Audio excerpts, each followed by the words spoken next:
بسم الله الرحمن الرحيم الحمد لله رب العالمين اللهم صل وسلم وبارك على محمد وعلى آل محمد اللهم انفعنا بما علمتنا وعلمنا ما ينفعنا وزدنا علما وبارك لنا في علمنا وارزقنا الإخلاص في القول والعمل كاملا وعلما نافعا لا ينسى وتوفيقا دائما وصحة ويقينا وعافية اللهم افتح لنا كل خير ويسر لنا كل أمور اللهم انصر المجاهدين وارحم المستضعفين ودمر أعداء الدين واطمس على أموالهم آمين يا رب العالمين.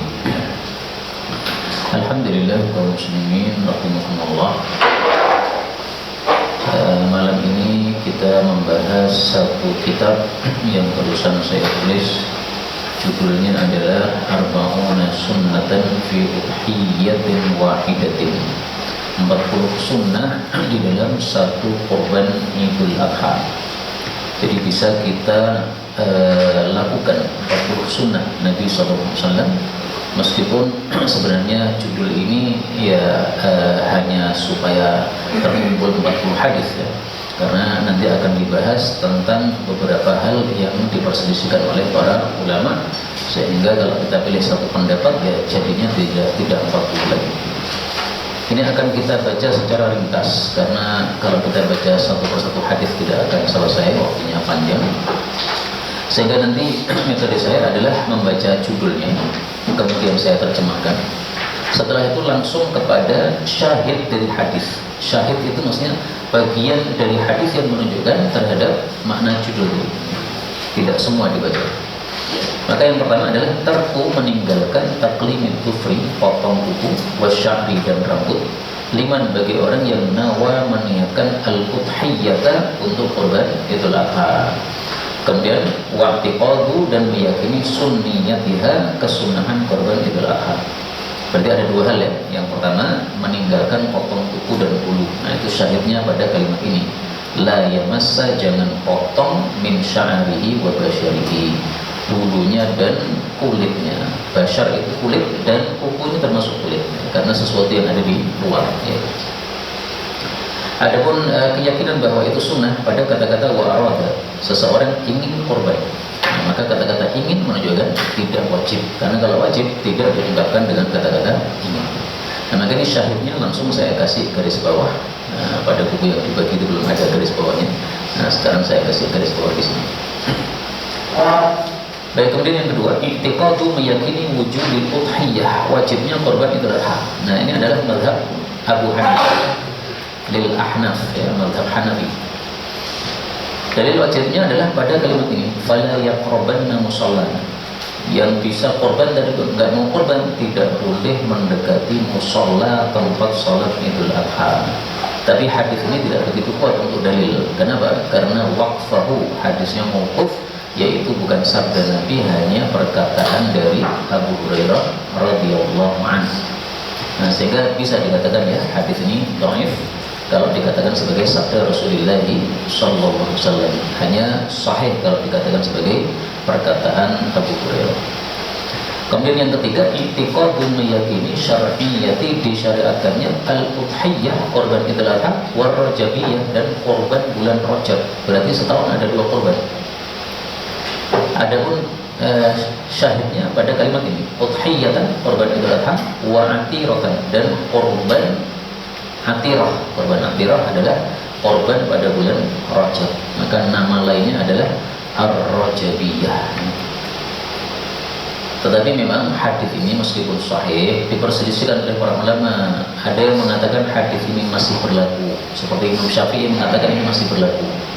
Ada yang mengatakan hadis ini mansukh. Mansukh itu berarti sudah dihapus hukumnya. Ya, Abu Dawud mengatakan hadis ini mansukh.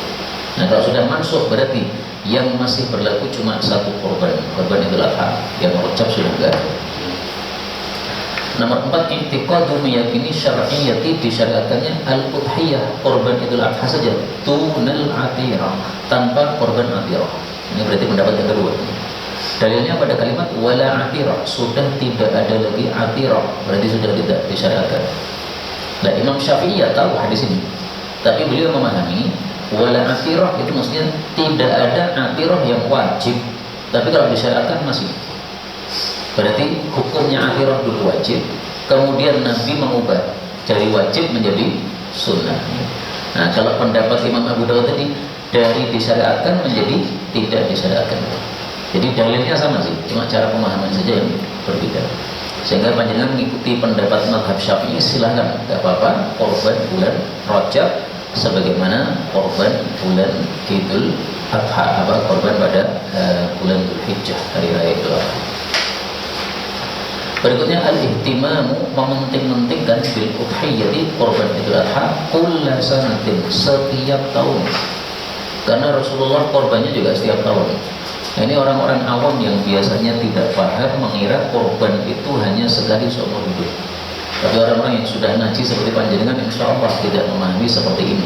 Tapi di masyarakat awam yang tidak ngaji itu menganggapnya sekali tok sudah cukup. Padahal di sini dikatakan yudhi kulla sanatin. Nabi korban Idul Adha setiap tahun. Berarti total korbannya Nabi itu adalah 9 kali. Karena mulai disyaratkannya kan tahun 2 ya, berarti sampai tahun 10, maka 9 kali korban. Yang keenam, i'tiqadu meyakini fadlil udhiyah, fadilahnya korban Idul Adha, 'alal jihadi, di atas jihad. Jadi korban Idul Adha lebih utama daripada jihad, tapi bisyartiha, ada syaratnya. Syaratnya apa? Yaitu kalau jihadnya tidak dilakukan di bulan pada 10 awal Dzulhijjah. Tapi kalau jihadnya juga dilakukan di 10 awal Dzulhijjah, ya otomatis jihad tetap lebih utama ya. Jadi maksudnya amalan di 10 awal Dzulhijjah yang lebih utama daripada amalan di luar 10 awal Dzulhijjah, termasuk jihad fisabilillah pun juga kalah dengan amal yang kita lakukan di 10 awal Dzulhijjah. Adapun dalilnya di sini, mal amalu, tidak ada amalan yang lebih utama dilakukan melebihi dari 10 awal Dzulhijjah. Nah, di sini kata-kata al-amal ini umum, sehingga korban Idul Adha masuk. Tapi harus korbannya tanggal 10 ya. Kalau korbannya tanggal 11, maka sudah tidak termasuk pada 10 hari istimewa. Sehingga wajar kalau orang-orang ngeyel korbannya harus hari ini, saya nggak mau besok. Ketika ada perbedaan pendapat hari rayanya, ada satunya Kamis, satunya Jumat. Nah, itu biasanya ada yang ngeyel harus Kamis nih. Dia nggak mau Jumat. Tapi kalau seandainya saya pilih ngalah. Kenapa? Karena kalau saya ngeyel hari Kamis, kasihan yang korban idnya hari Jumat, berarti dia tidak sah korbannya. Tapi kalau saya ngalah, sehingga saya ikut korban yang Jumat, sementara id saya hari Kamis, nah, maka dua-duanya sah. Ya, daripada satunya tidak sah, mending dua-duanya sah. Nah, kalau saya begitu. Tahun ini insya Allah sama. Nah, kalau tahun ini alhamdulillah tidak ada perbedaan. Ada yang menyembelih bukan Jumat, tetapi Sabtu. Pertimbangannya maaf, mungkin Jumatan itu. Nah, sebenarnya pertimbangan Jumatan itu nggak perlu dipertimbangkan. Betul, tetap Jumatan. Karena Jumatan itu bagi yang sudah sholat id tidak wajib untuk ikut. Sehingga seandainya Jumatannya hanya yang datang 5 orang, nggak masalah. Kecuali kalau mazhabnya Syafi'i kan, harus 40 kan, nah susah. Tidak pun tidak apa-apa. Apa? Tidak Jumatan pun tidak apa-apa. Tapi harus diadakan Jumatan lah. Oh, itu malah. Jadi imamnya tetap mengadakan Jumatan. Nah, yang lain-lainnya nggak usah Jumatan, nggak apa-apa. Dan Jumatannya kan tidak perlu panjang-panjang kan. Khutbah 5 menit saja. Nah, kemudian sholatnya 10 menit, 15 menit selesai. Jadi seperti istirahat aja. Ya. Jadi anggaplah belum selesai bagi dagingnya, udah istirahat 15 menit selesai. Sehingga kalau menurut saya tidak perlu diundur sampai hari Sabtu, ya, karena fadilahnya ini kalah kalau diundur hari Sabtu. Karena seandainya tahu hadis ini mungkin nggak mau mundur, Pak. Itu lebih utamanya, Ustaz? Iya, lebih utama. Tidak harus ya. Jadi seandainya Jumat lebih utama daripada hari Sabtu karena tanggal 10-nya Jumat. Berikutnya i'tiqadu meyakini kaunil udhiyah, bahwasanya korban Idul Adha itu afdhala a'mali, paling utamanya amalan yaumin nahri, pada hari nahar, yaitu tanggal 10 Dzulhijjah. Kenapa? Karena kaidahnya adalah amal yang paling utama itu yang dituntut pada waktunya tersebut. Yang dituntut pada tanggal 10 adalah apa? Korban. Nah, berarti korban itu paling utama. Sehingga seandainya ada orang tanggal 10 korban dengan yang lainnya korban dia malah sholat. Dia mengatakan sholat itu amal paling utama. Oh enggak begitu. Sholat amal paling utama betul, tetapi khusus tanggal 10 Dzulhijjah, maka yang paling utama adalah korban. Dan ini hadisnya juga menunjukkan begitu. Ahabba ilallah, tidak ada yang lebih dicintai oleh Allah min ihraqid dam, daripada menumpahkan darah, maksudnya korban Idul Adha. Tapi saya jujur hadis ini memang derajatnya diperselisihkan. Kalau kata Tirmidzi hasan, kata Albani dhaif. Tapi panjenengan ikuti Tirmidzi enggak apa-apa, Pak. Sudah sering saya ulang ya, enaknya kita kalau bukan ulama itu boleh mengikuti ulama. Maksudnya ketika ada perselisihan pendapat, nah kita ikuti ulama yang ini, silahkan ikuti ulama yang penting jangan hawa nafsu ya. Tapi mengikuti apa yang kita anggap ini kuat. Sebenarnya di sini Imam Tirmidzi seorang ahli hadis yang kokoh ya. Sementara Syekh Albani ini kan orang belakangan. Nah, sehingga kalau kita pilih ulama yang dulu ya, Imam Tirmidzi enggak ada masalah. Sehingga kita menganggap hadis ini hasan atau sahih. Berikutnya, hal yu'taqadu, apakah diyakini anna bahwasanya thawabal udhiyati, pahala korban Idul Adha fi adadi sejumlah asy'ariha, bulu-bulunya korban tersebut. Ini bentuknya pertanyaan karena hadisnya tidak sahih. Seandainya hadisnya sahih, tidak perlu adanya model pertanyaan. Dan di sini hadis yang tidak sahih saya kasihkan tambahan ruwiyah di bagian awalnya. Nah kalau di situ belum ada kata-kata ruwiyah ditambahi sendiri ya berarti kelewat. Jadi buku-buku yang saya cetak yang hadisnya dhaif ditanda dengan ruwiyah. Kalau tidak ada ruwiyah berarti sah. Nah di sini disebutkan bikulli sya'ratin, setiap bulu hasanatun, ada satu pahala.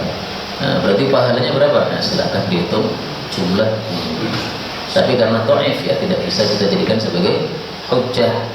Tetapi hadis dhaif tidak selalu isinya salah, bisa saja isinya benar. Tidak boleh dimasukkan fadhilatul amal. Ini termasuk fadilah amal. Oh, iya. Tapi untuk diyakini belum bisa. Untuk diharapkan nggak ada masalah. Mudah-mudahan seperti itu.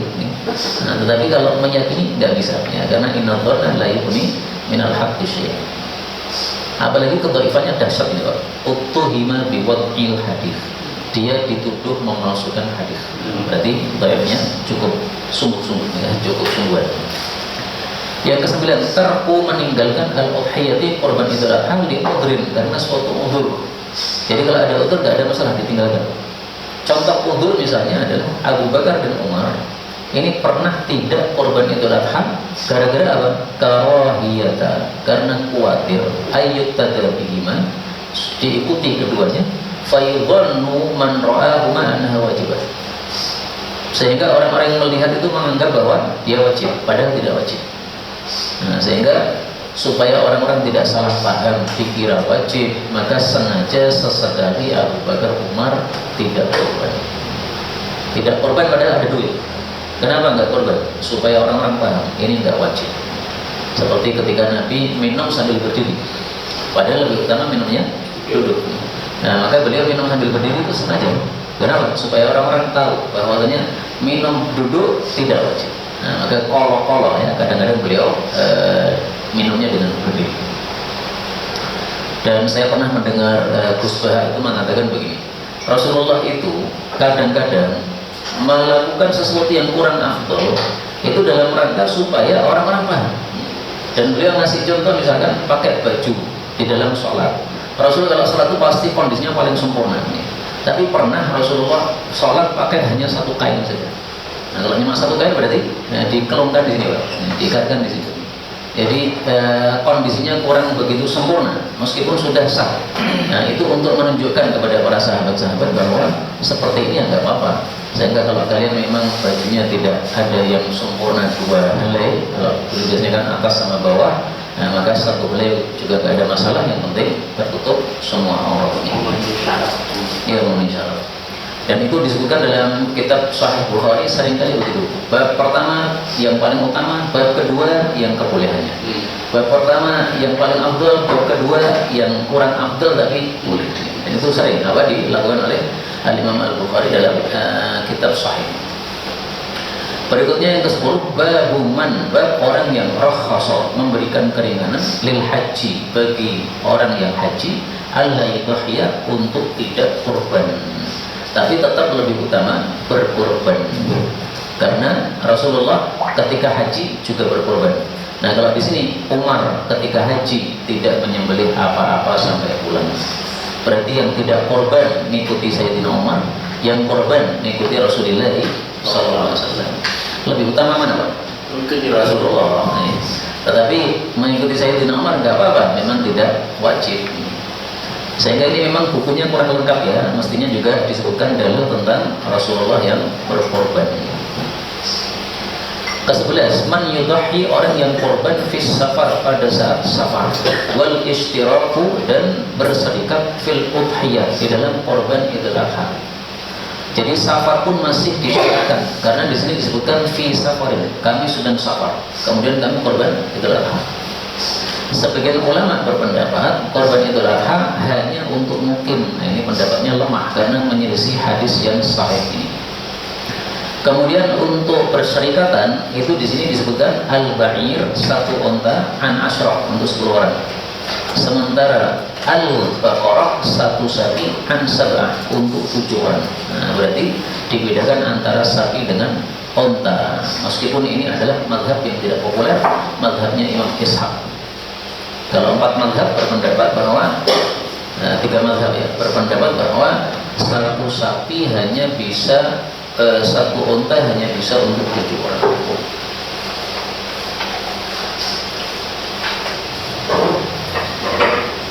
Kalau Ibnu Hazm lebih luas lagi, 10 lebih tidak ada masalah, nggak ada batas, bahkan 100 orang boleh. Karena di sini kata-katanya kami berserikat 10 satu unta, tidak ada kata-kata dilarang lebih, nggak ada kata-kata. Nah, maka kalau pemikiran Ibnu Hazm, ketika nggak ada larangan lebih, ya berarti boleh. Kenapa kamu batasi? Nabi saja tidak melarang. Nah, itu pemikiran beliau, Pak. Tapi korbannya itu sah, Ustaz. Nah, kalau pakai pendapat jumhur tidak sah. Tapi kalau pakai pendapat Ibnu Hazm, ya sah tadi. Nah, kita lebih bagus melakukan apa yang dilakukan oleh para sahabat dan Nabi saja. Yang tidak dilakukan oleh mereka enggak usah. Mereka tidak pernah serikat lebih dari 10 untuk unta, jangan lebih. Mereka nggak pernah lebih dari 7 untuk sapi, jangan lebih. Begitu. Ya, kita tiru saja apa yang dilakukan oleh para sahabat. Kemudian yang ke-12, tasminu, menggemukkan al-udhiyati, korban Idul Adha. Sebagaimana dilakukan oleh para sahabat, nusam minul udhiyah, kami menggemukkan korban Idul Adha. Jadi kasih makan yang banyak sampai hari-harinya itu jadi gemuk. Ke-13, ikhtiar, memilih akmali, yang paling utamanya al-udhiyah, korban Idul Adha. Istafrihu, pilihlah yang paling utama atau yang paling bagus, dhuhayakum, dari korban Idul Adha kalian. Ini hadisnya ruwiyah ya, dhaif, tapi maknanya sahih karena sesuai dengan perbuatan Rasulullah sallallahu alaihi wasallam. 14, istisyrafu, memperhatikan, meneliti al-aini, bagian mata, wal uduni, dan telinga. Artinya kalau ada cacat di mata tidak usah dibeli, ada cacat di telinga tidak usah dibeli. Tapi apakah sah atau tidak? Nah, di sini terjadi perselisihan pendapat. Kalau Ibnu Hazm berpendapat karena disuruh meneliti berarti tidak sah. Tapi kalau mayoritas ulama berpendapat, ya apabila cacatnya hanya sedikit pada mata atau telinga itu masih dimaafkan. Tapi kalau cacatnya banyak, buta sebelah mata, nah itu baru tidak dimaafkan, yang tidak sah. 15, ijtinabu, menjauhi al-uyub, cacat-cacat al-arba'ah, yang 4. Yang pertama adalah yang aurat, buta sebelah mata. Berarti kalau buta dua-duanya, yaitu hamyah, lebih tidak boleh. Yang kedua, maridah, sakit. Kata Ibnu Hazm, meskipun kudis itu termasuk yang tidak sah karena kudis juga sakit. Kemudian yang ketiga, arja, yang pincang. Kemudian yang keempat, al-kasir, yang kurus, yang la tangqa, yang tidak punya sumsum. Jadi kurusnya bukan hanya kurus saja, tapi kurus sampai tidak ada sumsumnya. Makanya qaidnya ya, kurus saja masih bisa, kurus tidak bersumsum baru yang tidak sah. 16, al-afu, dimaafkan, anil aibi, dari aib al-hadis, yang muncul ba'da ta'yin, setelah ditetapkannya hewan kurban. Kasusnya adalah yang kemarin kita bahas ya, ada menyerang seekor serigala, lalu dia itu memakan al-aliyah, bagian pantatnya. Pantatnya kan penuh gajih, diserang oleh serigala. Oleh Nabi dikatakan dhahibi, silakan kamu potong. Dan ini mazhab Hambali. Kalau mazhab Syafi'i tidak dianggap sah apabila cacatnya ini terjadi sebelum disembelih. Jadi sebelum disembelih dia gerak kakinya, kemudian pincang, tidak sah. Kalau mazhab Syafi'i lebih keras. 17 at-tadhiyah, korban Idul Adha bil musinnah, dengan hewan musinnah. Musinnah itu yang poel. Au jada'atin, atau yang jada'ah yang belum poel tapi harus ad-dhani, dari domba saja. Maka berarti dibagi dua, selain domba harus poel. Untuk yang domba, gembel dan sebagainya, maka boleh yang jada'ah. Sayangnya jada'ah ini diperselisihkan juga, Pak. Usia berapa? Pendapat yang populer, jada'ah itu usia 1 tahun. Berarti yang belum 1 tahun domba nggak bisa. Tapi kalau saya ikuti pendapat bahwa jada'ah itu 6 bulan, karena saya ngajinya itu ngaji Sunan Tirmidzi, dan di Sunan Tirmidzi disebutkan jada'ah itu usia 6 bulan. Jadi sudah kebacut dulu ngajinya Sunan Tirmidzi, Pak. Jadi nantinya ya pendapat itu, sehingga itulah yang saya yakini sejak baca dulu sampai hari ini. Tapi memang ada perselisihan pendapat.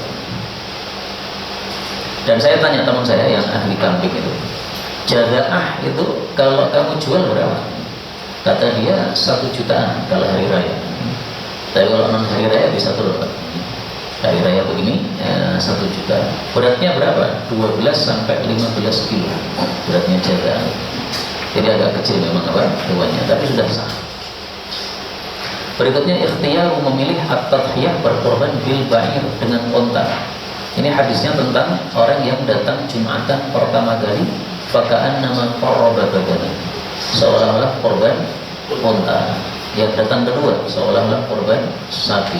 Yang datang ketiga seolah-olah korban kambing kibas bertanduk. Yang datang keempat seolah-olah korban ayam. Yang datang kelima seolah-olah korban telur. Nah, sebenarnya di dalam riwayat yang lain yang kelima itu adalah burung, yang keenam kemudian baru telur. Dan ini kalau di 6 ini malah cocok dengan jam yang ada sekarang. Mulai dari jam 6 kan, 7, 8, 9, 10, 11, 12, pas 6. Tapi memang ada khilaf di antara para ulama. Ini yang dimaksud itu datang pertama atau datang jam pertama. Kalau jam pertama berarti antara 6 sampai 7. Kalau datang pertama ya pokoknya pertama datang ke masjid. Memang ada 2 pendapat begitu. Meskipun panjenengan datangnya jam setengah 12, tapi dimasuk di masjid pertama kali, yaitu seperti korban unta.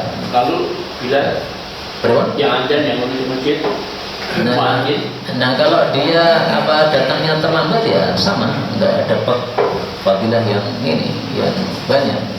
Nah makanya muadzinnya ya datangnya juga awal supaya dia mendapatkan fadilah ini. Yang disuruh datang akhir cuma imamnya saja, Pak. Iya, kalau imamnya datang langsung khutbah. Kalau muadzin tidak, ya. Muadzin tidak seperti itu. Ya. Muadzin yang menunggu kedatangan imam sehingga dia bisa datang awal-awal. Ini bukan soft ya? Apa? Bukan softnya ya? Kalau softnya saya belum pernah mendapatkan dalil yang menunjukkan itu. Kalau di sini memang kata-katanya adalah roha saja. Ya. Ada kata-kata sa'ah, jam atau waktu. Nah maka hadis ini, lafal ini menguatkan pendapat yang menghitungnya berdasarkan jam atau waktu. Nah dalam 1 hari itu ada 24 jam disebutkan dalam hadis yang lain.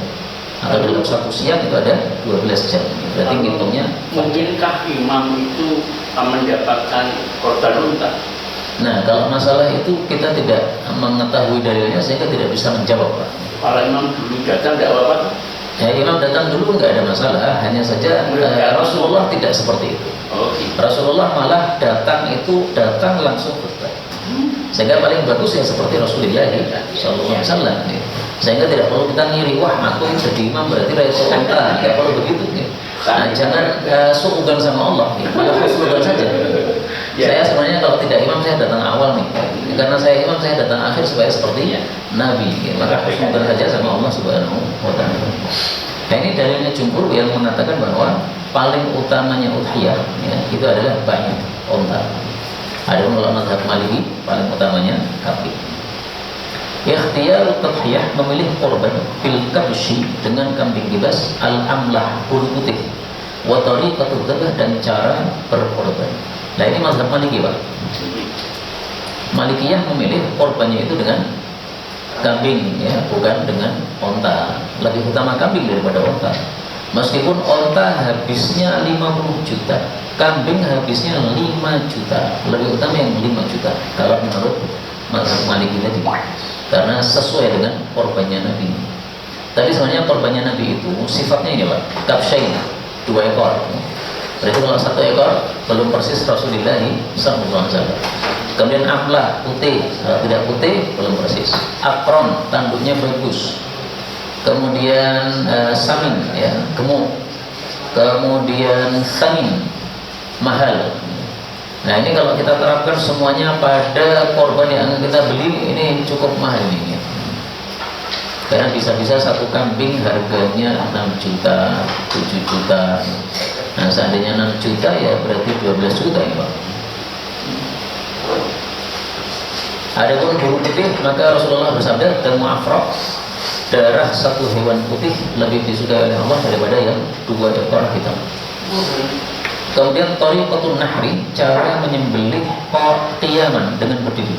Nahrun itu adalah menyembelih unta. Maka ini khusus untuk unta. Yang lain-lainnya ditidurkan. Kambing ditidurkan, sapi ditidurkan, kemudian kerbau ditidurkan. Tapi kalau unta malah dengan berdiri sunnahnya. Ini kalimat hadisnya muqayyadatan ya, berdiri sambil qiyaman, berdiri sambil muqayyadah, diikat. Diikat itu maksudnya diikat kaki kirinya. Jadi kan ada kaki depan, ada kaki belakang ya. Nah, kaki belakang kirinya diikat.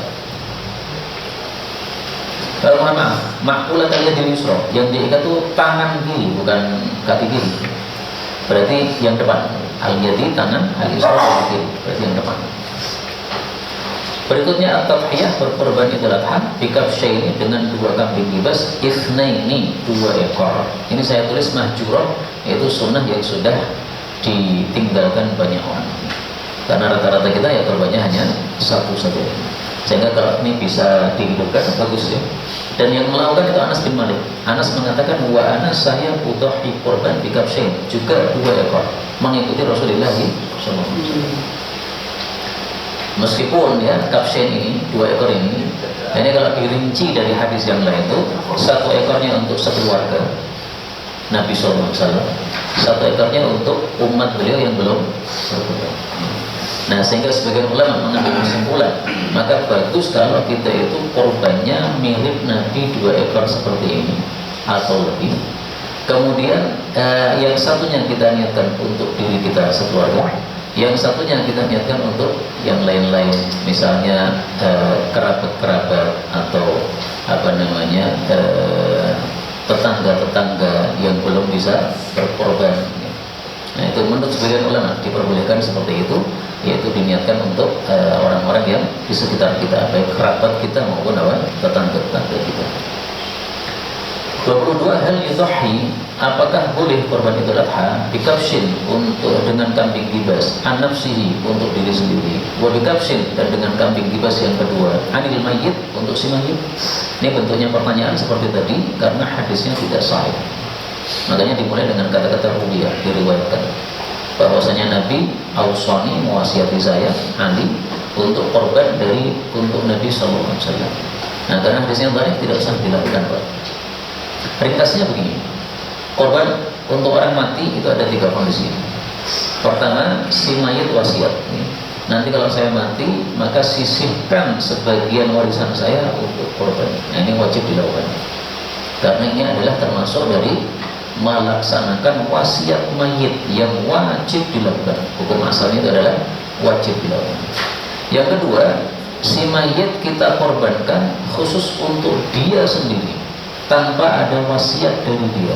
Nah ini yang hadis yang banyak ini tidak bisa dijadikan dalil, sehingga tidak usah dilakukan.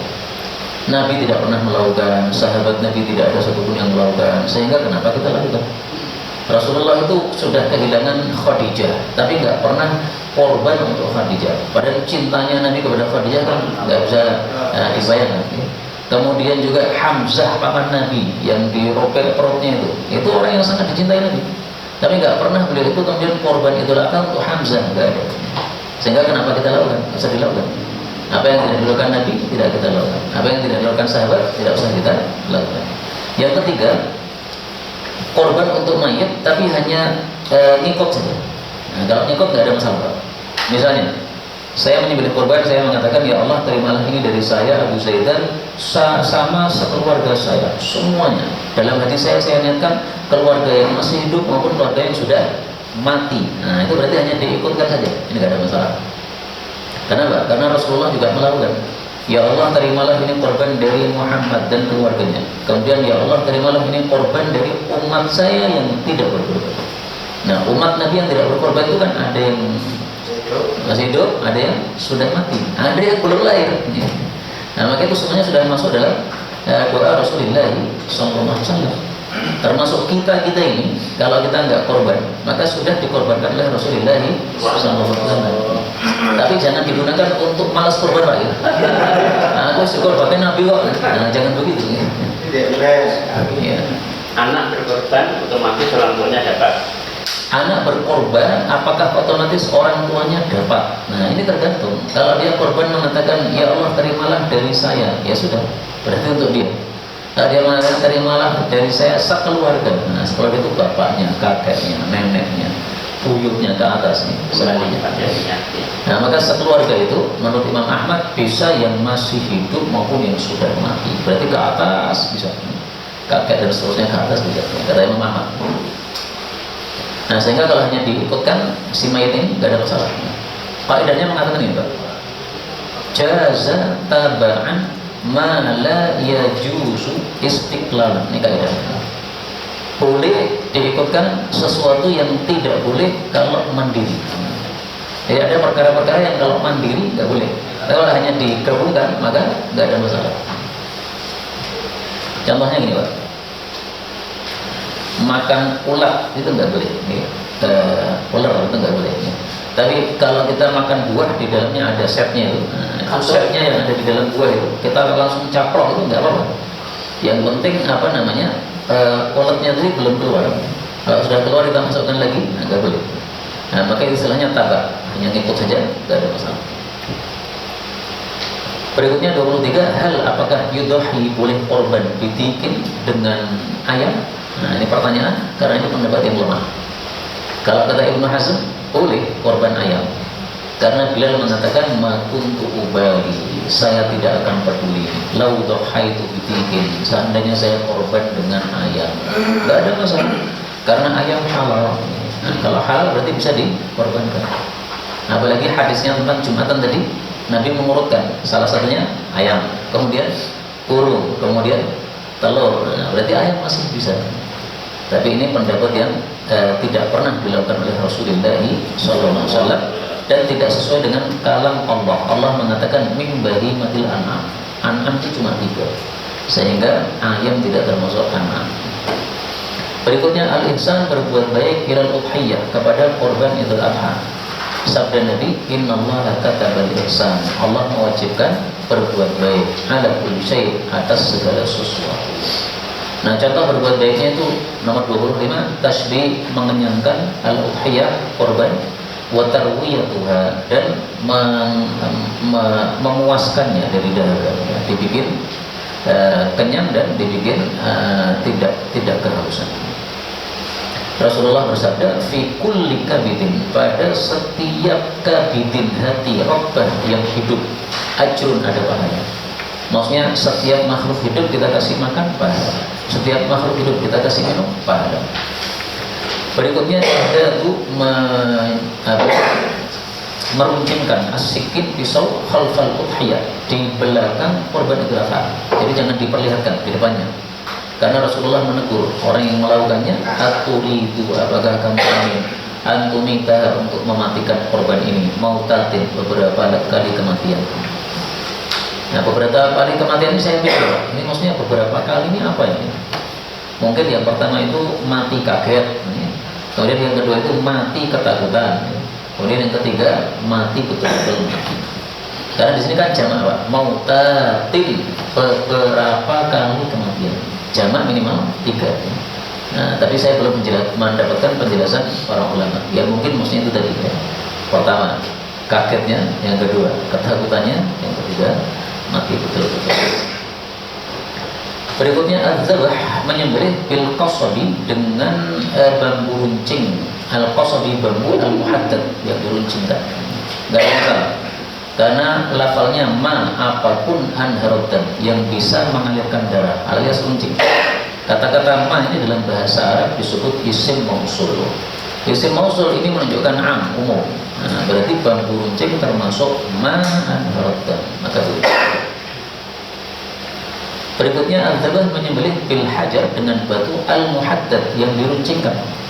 Ini terjadi di masa Nabi, ada seorang imra'ah perempuan menyembelih seekor kambing dengan batu.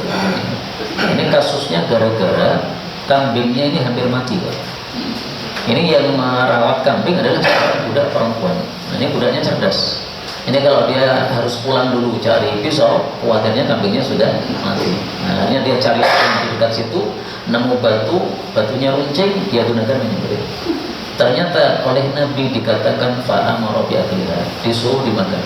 Dan dari sini para ulama ngambil 2 pelajaran. Pelajaran pertama, bolehnya menyembelih dengan batu, tapi harus najis. Kesimpulan yang kedua, bahwasanya perempuan itu sembelihannya halal. Dan di sini tidak disebutkan apakah ini wanita ini haid atau tidak sehingga mencakup semuanya. Wanita haid nyembelih silakan. Jadi tidak harus disyaratkan kamu harus suci dari haid, enggak ada. Kalau salat memang harus suci dari haid. Kalau nyembelih enggak ada syaratnya harus suci dari haid. Ya, silakan aja, enggak ada masalah. Tapi tidak ada yang berani. Nah, perempuan-perempuan yang menyembelih itu di masa sahabat adalah banatu Abi Musa al-Asy'ari. Putri-putrinya Abi Musa al-Asy'ari. Itu diajari oleh bapaknya, yaitu Abu Musa al-Asy'ari, untuk nyembelih. Sehingga ini sunnahnya Abu Musa ya. Mari kita hidupkan.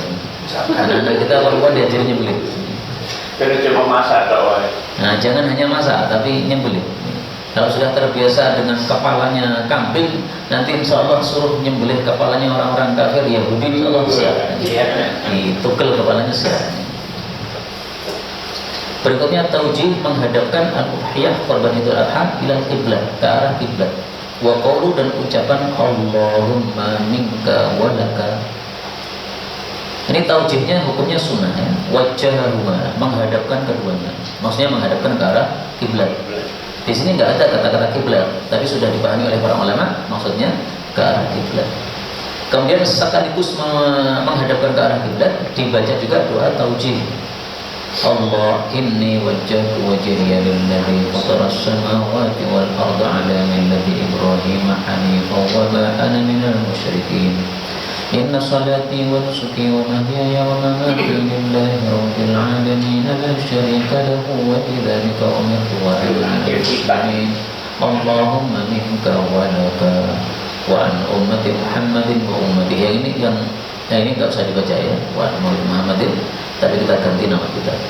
Bismillah wallahu akbar. Ini panjang, Pak. 1 2 3 4 baris ini. 4 baris ini kalau bacanya merdu ini mungkin kambingnya ngantuk ya, Pak. Malah langsung disembelih nggak terasa ya. Ke arah kiblat itu ekornya di utara atau selatan? Apanya?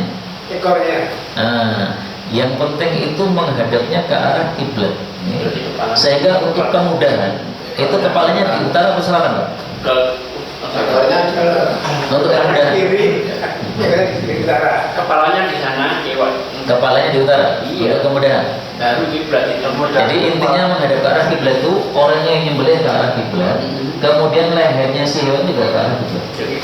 Tapi kalau kepalanya di utara itu motornya begen, Ustaz. Pripun? Pakai ini Nah, berarti biasanya gimana? kepala di selatan. Kepala di selatan. Sama-sama ada. Sama arahnya Iya. tapi lebih besar di sini. Karena saya tidak sering nyembelih, jadi arahnya saya nggak hafal. Nah, beliau berarti sudah sering. Yang betul ekornya di belakang. Iya. Di atas ini ya. Ekornya di depan jalannya di. Ini perlu Pak. Saya lagi. Penyembelih ini perlu ijazah yang asli ya. sehingga dia ketahuan bahwa ada nyembelih. Kepalanya sini Pak. Baik, kemudian di sini disebutkan juga Allahumma minka walaka. Kenapa? Karena ini menurut Imam Malik ini bid'ah ucapan Allahumma minka walaka. Padahal di sini disabdakan oleh Rasulullah SAW. Jelas sekali Allahumma minka walaka. Sehingga kita tidak setuju dengan pendapat Imam Malik bahwa ini bid'ah. Tapi kalau kita mengetahui pendapat seperti itu, jangan langsung menyalahkan. Bisa jadi Imam Malik menganggap bid'ah karena beliau meyakini hadis ini dhaif. Karena hadis ini memang saya jujur diperselisihkan derajatnya. Kata muhakkik sanadnya dhaif. Tetapi ada syawahid. Syawahid itu hadis-hadis yang menguatkan. Nah, sehingga sebagian ulama masih meyakini kedhaifannya karena asal sanadnya pun dhaif. Nah, sebagian lagi meyakini bahwa dhaifnya terangkat menjadi hasan. Makanya ini doa ini kurang populer ya karena dua sebab saya kira. Sebab pertama karena panjangnya doa, ya, sehingga orang yang tidak mudah menghafalkan ya susah baca ini. Kemudian sebab yang kedua karena diperselisihkannya derajat hadisnya. Kalau yang jelas sahih yang ini Bismillahirrahmanirrahim, ini jelas sahih ada dalam Sahih Muslim. Berikutnya 30, i'tiqadu meyakini wujub tasmiyah, wajibnya bismillah fil dzabh, di dalam menyembelih. Karena di sini disebutkan wa dzukira smullahi alaihi, sudah disebutkan nama Allah, fakul, maka makanlah. Berarti mafhumnya kalau tidak disebut nama Allah jangan dimakan. Jadi ada istilah mantuk, ada istilah mafhum. Mantuk itu yang dilafalkan Nabi. Yang disebut nama Allah maka makanlah, nah, itu mantuk. Mafhumnya itu sebaliknya. Berarti kalau tidak disebut nama Allah jangan dimakan. Karena itu mazhab jumhur berdasarkan mafhum hadis ini wajib baca bismillah. Ini jumhur ya. Jumhur. Menyelisih mereka siapa? Mazhab Syafi'i. Kalau mazhab Syafi'i katakan sunnah. Tapi lebih bagus kita apa? Pakai mazhab jumhur. Hati-hati. Terus kalau lupa gimana? Idza nasiya, apabila lupa atas tasmiyah bismillah, sama dia baca bismillah qabla al-akli, sebelum makan. Jadi masih halal. Dan ini pendapat jumhur, Pak, bahwasanya kalau lupa dimaafkan. Menyelisih mereka Ibnu Taimiyah. Kata Ibnu Taimiyah enggak ada maaf. Jadi enggak boleh lupa. Lupa bismillah haram. Bangkai.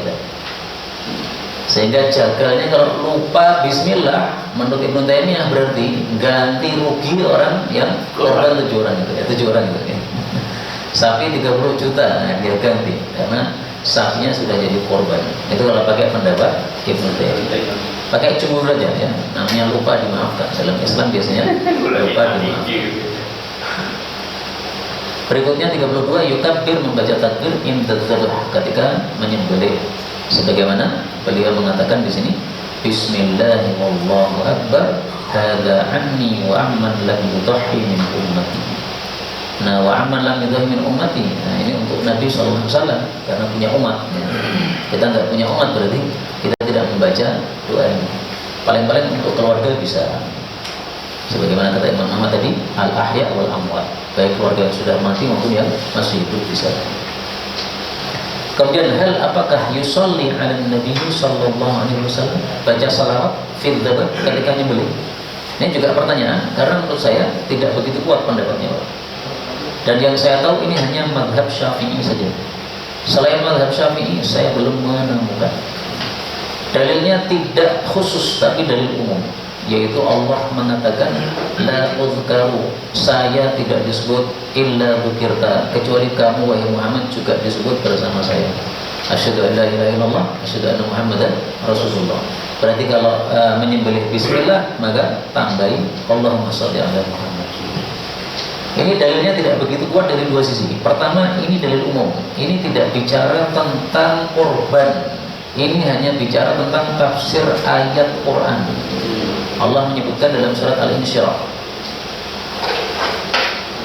wa rafa'na laka dzikraka, dan kami meninggikan bagimu namamu. Nah, ini dalil umum, bukan dalil khusus tentang Quran. Kemudian yang kedua, ini hadis diperselisihkan derajatnya. Kata Adhiya sahih, tapi kata Albani dhaif. Dan Adhiya ini terkenal termasuk yang mudah mensahihkan, Pak. Sehingga banyak hadis-hadis yang didhaifkan oleh para ulama, oleh Imam Dia ini disahihkan. Saya kasih contoh satu ya, bahwasanya Imam Dia ini mensahihkan hadis yang didhaifkan oleh banyak para ulama. Muhuru al-hur,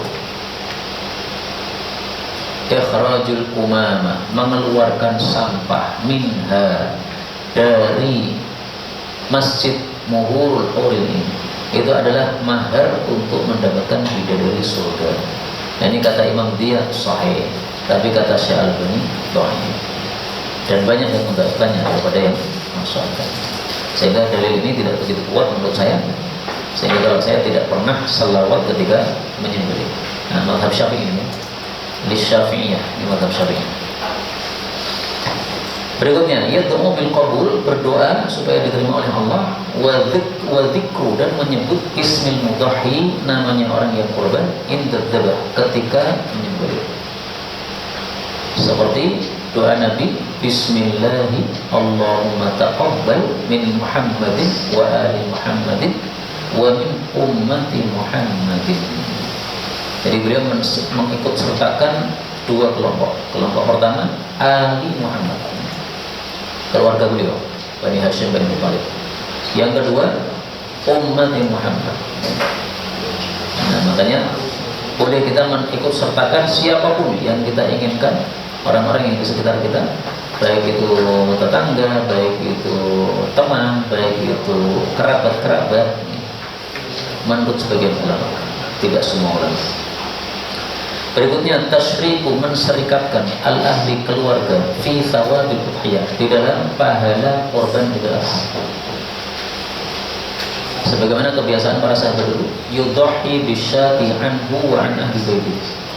Dia berkorban satu kambing untuk dirinya sendiri dan untuk sekeluarga. Maksudnya untuk sekeluarga ini adalah menserikatkan dalam pahalanya itu. Ya Allah, terimalah ini dari saya dan sekeluarga. Sehingga bukan bapak sembelih, ibu sembelih, enggak, ya sudah satu keluarga saja. Dan kemarin ada yang tanya, Pak, ini istri saya pengen korban, sementara saya sudah korban. Sementara dia itu punya utang tapi belum jatuh tempo. Nah, lebih bagus bagaimana? Apakah dia korban ataukah utang? Menurut saya utangnya dulu didahulukan. Kenapa? Karena bapaknya sudah korban. Meskipun jatuh temponya belum, tapi lebih bagus kalau ada uang itu segera dilunasi.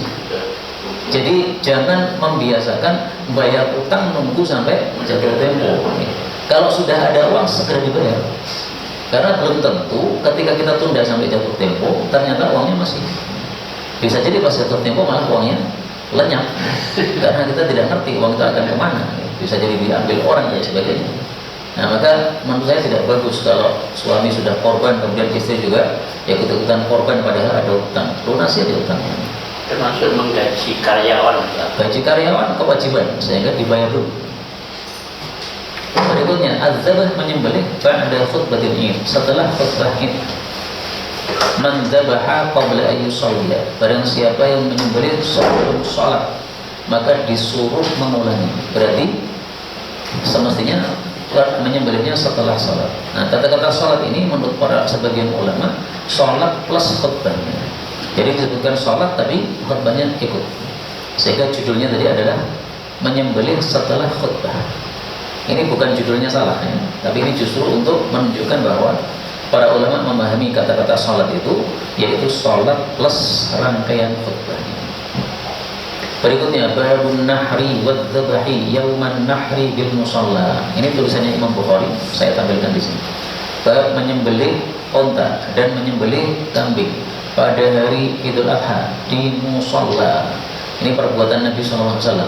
Di musalla itu di lapangan salat Id, maka pas salat Id sambil bawa kambing, tidak ada masalah. Sehingga selesai salat turun dari mimbar khutbah. Atau selesai khutbah kemudian disembelih sehingga semua orang bisa melihatnya. Tapi berikutnya adzabah fi ghairi musalla, menyembelih di selain musalla juga tidak ada masalah. Ini hadisnya. Narji fananhar, kami pulang lalu menyembelih. Nah, berarti zahirnya pulang kemudian menyembelih di rumah masing-masing. 39, adzabah, menyembelih ayyam at-tasyrik, pada hari-hari tasyrik. Rasulullah bersabda, kullu ayyam at-tasyrik, setiap hari tasyrik bisa untuk menyembelih. Dan ini mazhab Syafi'i ya. Kalau Hambali hanya sampai tanggal 12. Berikutnya al-aklu makan min kabidi dari hati al-udhiyah, korban Idul Adha. Dan ini termasuk sunnah yang sudah ditinggalkan orang. Rasulullah biasanya hari raya Idul Fitri makan dulu baru berangkat. Kalau Idul Adha berangkat tanpa makan, terus pulang menyembelih, baru makannya yang pertama kali masuk mulut itu adalah hewan korban tersebut. Nah yang diambil ini yang hatinya Pak.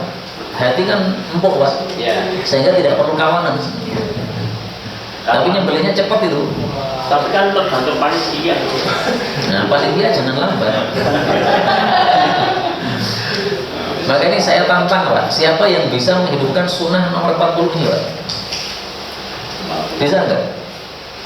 Karena kayaknya enggak ada yang melakukan Pak. Ini perlu dihidupkan ini, menurut saya. Nah, ya maaf. Distribusinya yang mirip Ustaz. Ya udah, kalau nggak mampu nggak usah dipaksakan daripada malah nanti jadi masuk rumah sakit. Tapi saya punya usul gini Pak. Mari apapun yang kita baca dari sunnah Nabi, kalau nggak bisa melakukan, minimal seumur hidup satu kali aja. Coba kita niatkan satu kali aja seumur hidup. Jadinya belinya nggak usah lama-lama gitu, langsung bus, kemudian diambil hatinya, yang lainnya biar ngurus yang lain, langsung di.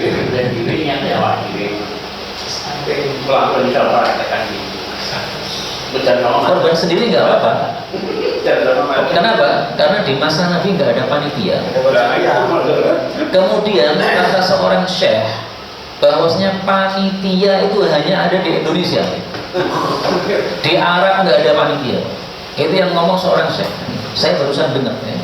Seorang dokter namanya saya lupa, dia mengatakan yang ada panitianya itu di Indonesia. Kalau di Mina itu gimana? No? Kalau di Mina itu gimana? Pada saat haji kan? Nah, setelah itu karena banyak nyawa. Nah ya itu terus. Terus? Panitia pelaksananya itu loh. Kalau itu nggak paham. Soalnya Kan orang banyak itu. kan korban karena yang menemui Allah hanya takwanya, bukan dagingnya, bukan itunya saja. Iya. Ya kembali pada Allah, takwanya, taatnya. Kalau kan daging, kalau yang Mina itu kan orang haji Pak. Orang haji kan bukan korban Idul Adha, itu korban haji.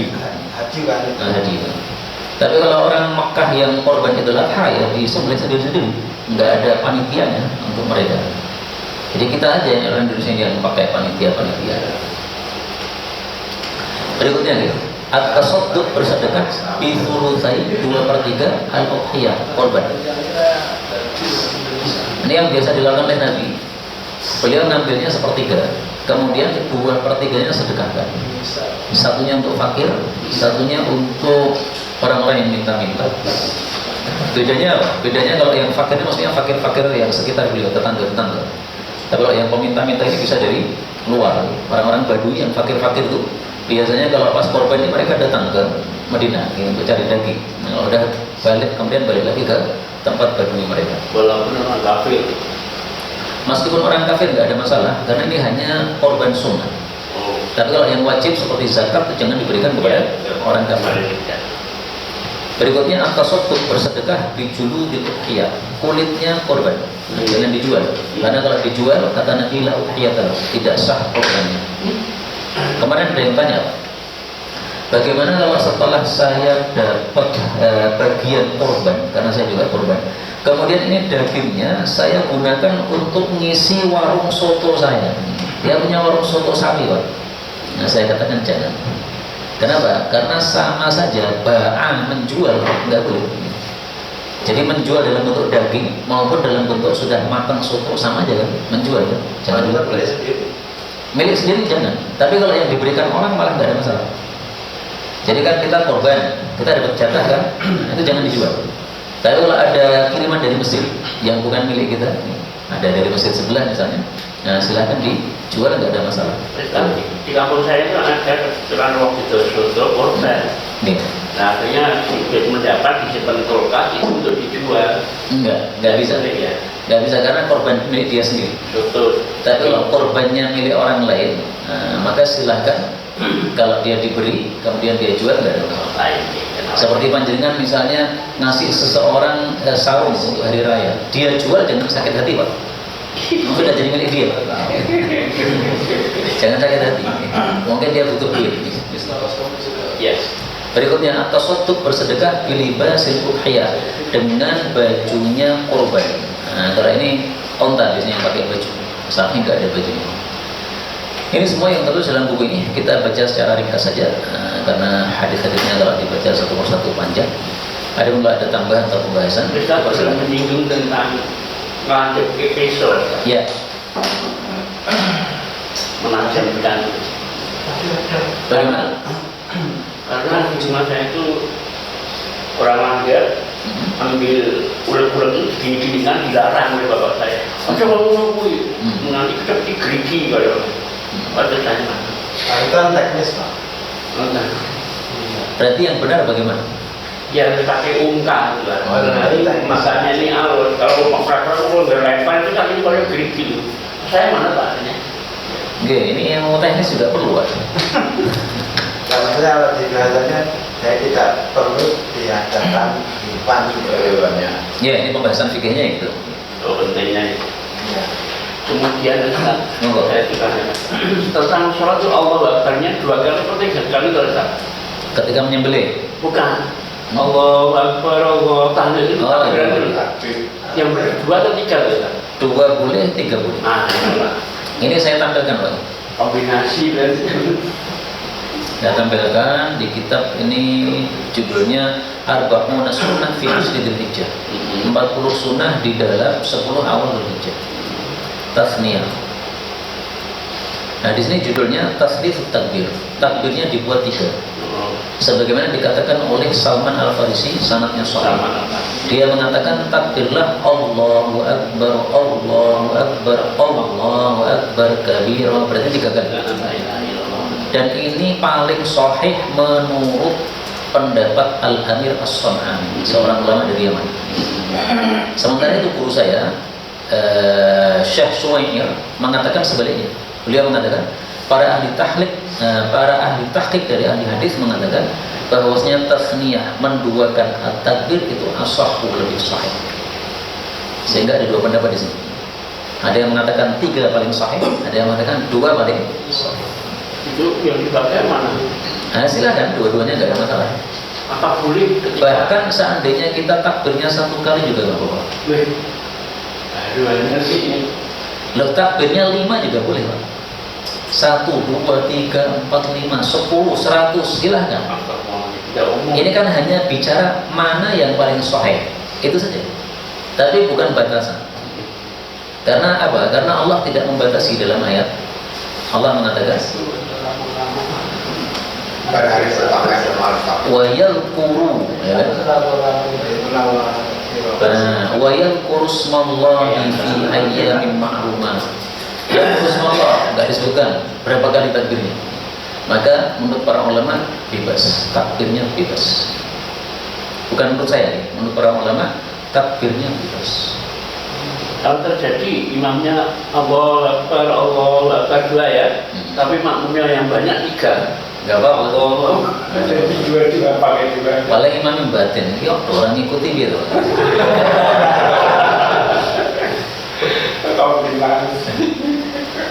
Dan takbiran tuh boleh bersama-sama dengan satu suara, boleh juga sendiri-sendiri.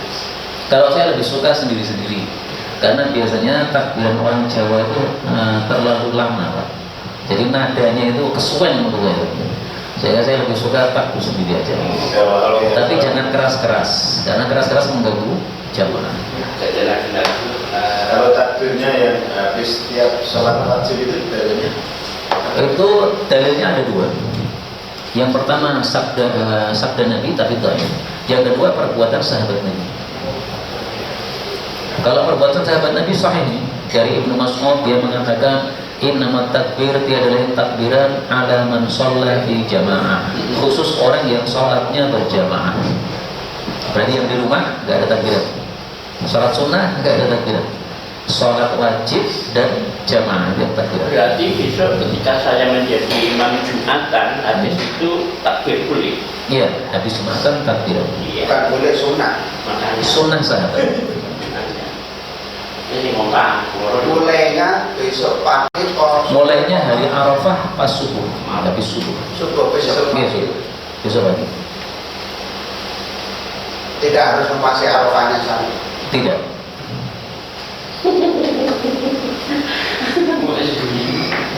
Wah, ini Indonesia ya Pak ya. Nah ini nih, min ghodati Arafah, sejak pagi hari Arafah menghadap ke arah jamaah, lalu mengatakan ala makanikum, tetap di tempat, jangan pergi. Nah, lalu kemudian takbir, Allahu Akbar, Allahu Akbar, Allahu Akbar, la ilaha illallah, Wallahu Akbar, Allahu Akbar, walillahil hamd. Ini yang paling populer di tengah-tengah kita. Takbirnya 3, kemudian la ilaha illallah akbar, kemudian Selama lintas rek. sampai hari tasrik. Tanggal 13 sore. Ini sanadnya dhaif kalau dari Nabi, ya. Yang sahih dari sahabat Nabi sallallahu alaihi wasallam. Sampai 13-nya itu 13-nya asar. Karena kalau sampai dalilnya maksudnya. ya ini kan ila salatil asr, sampai salat asar. Min akhir ayyam tasrik, akhir hari tasrik. Tapi memang ini dhaif kalau dinisbatkan kepada Nabi. Jadi yang sahih dari sahabat Nabi. Makanya kalau mengatakan sunnah itu maksudnya sunnah para sahabat, sehingga dikatakan boleh enggak apa-apa. Jadi enggak begitu ditekankan.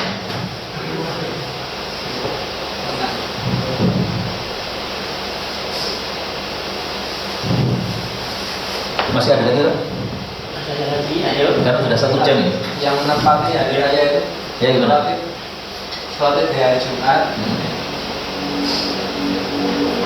Nah ini mestinya masuk di buku ya, tapi lupa. Sholat Jumat. Ya. Mujammi'un. Qad ijtama'a, sudah kumpul fi yaumikum hadza, pada hari kalian ini, idani, 2 hari raya, yaitu Jumat sama Id. Faman syaa, maka barang siapa yang mau, ajza'u, mencukupi dia salat Id tadi, anil Jum'ah, dari salat Jumat. Tetapi bukan berarti zuhurnya gugur. Karena kalau zuhurnya gugur, salat wajibnya jadi 4. Sementara ketika Isra Mi'raj, Allah mengatakan la yubaddalul qaul. Saya wajibkan 5, tidak akan berubah. Kalau kita mengatakan zuhurnya gugur karena sudah salat Id itu sunnah, Pak. Sementara 5 ini yang wajib ini enggak gugur. Sehingga pendapat yang mengatakan gugur Jumat, gugur zuhur sangat-sangat lemah pendapatnya. Jangan dipakai. Terus Nabi mengatakan wa inna, dan sesungguhnya kami para imam mujammi'un, tetap akan Jumatan insyaallah ta'ala. Berarti hukumnya dibagi 2 ya. Untuk jamaah silahkan tidak Jumatan. Untuk imam tetap Jumatan. Karena dia mimpin. Ya. Jangan sampai mau bikin orang kecil ya, datang ke masjid nggak ada Jumatan, kecil ya, kasihan. Kalau diganti dengan sholat zuhur itu berarti di masjid juga. Kalau di masjid ya otomatis sholat Jumat karena ada Jumatannya. Itu di rumah. Di rumah. Kecuali kalau panjenengan sholat zuhur sendiri setelah Jumatan selesai. Jadi pas Jumatan paling nggak ikut, masih motong-motong daging. Nah begitu dagingnya selesai, panjenengan mandi masuk masjid sudah selesai, ya udah sholat zuhur sendiri. Sholat dibuka dari ini sholat Jumat libur dan sholat libur. Oh jangan diliburkan Pak, karena Nabi mengatakan wa inna mujammi'un. Jangan diliburkan, nggak sesuai sunnah. Mata faset.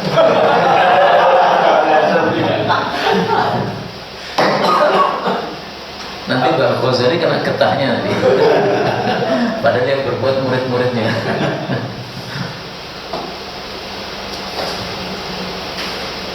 Ada lagi? Ada Ustaz. Dan Jumat itu ada beberapa yang ada suapa yang tidak sholat Jumat, tidak sholat dulu. Ada, tapi hanya pendapat 1-2 orang, jangan diikuti. Dari kalangan sahabat Nabi cuma 1, Abdullah bin Zubair. Dari kalangan para tabi'in cuma 1, Atha. Nah sekarang sahabat Nabi jumlahnya berapa? Ribuan.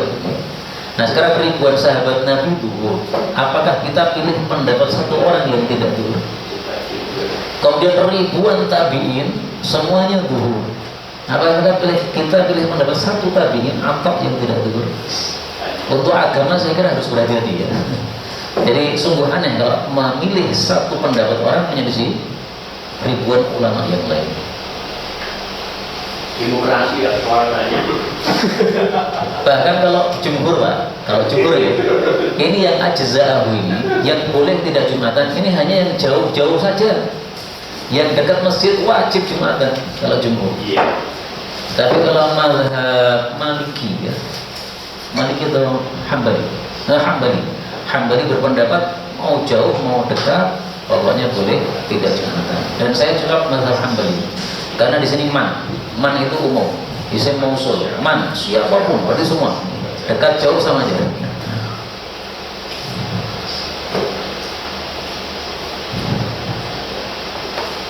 Kalau pakai jumhur saya wajib Jumatan Pak, karena dekat dengan Masjid Mujahid. Cuma beberapa meter aja. Jangan diperaiki ya. Jangan diliburkan, tetap Jumatan. Tapi kalau ada yang tidak ikut jangan marah Pak, malah dipersilakan. Silakan ya, kalau ikut nggak apa-apa. Benar saja Pak Baik. Saya.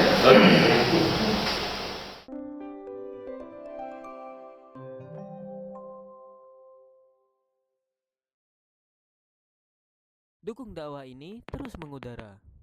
Kajian gratis ini berjalan atas izin Allah dan dukungan tulus dari Anda.